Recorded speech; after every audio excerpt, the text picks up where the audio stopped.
يتاخر في القرار، لكن يرجع مره ثانيه شيكا يلم، عايز يجيبها على شماله، مره ثانيه عدل وشماله، هي هدف عالمي للنجم محمود عبد الرازق شيكابالا هيكون افضل اهداف الكونفدراليه الافريقيه 2024.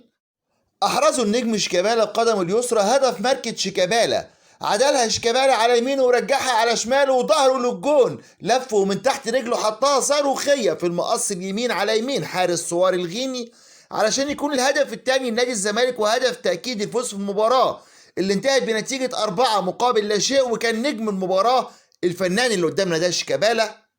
واللي بخبرته قاد الزمالك لفوز كبير على سوار الغيني زي ما قلت لحضراتكم بنتيجه 4-0. كمان شيكابالا كان صاحب الاسيست في الهدف الاول وحطها بالمقاس على دماغ زيزو عشان يقود الزمالك لفوز كبير، ويثبت الحريف شيكابالا ان هو ما زال قادر على العطاء مع نادي الزمالك،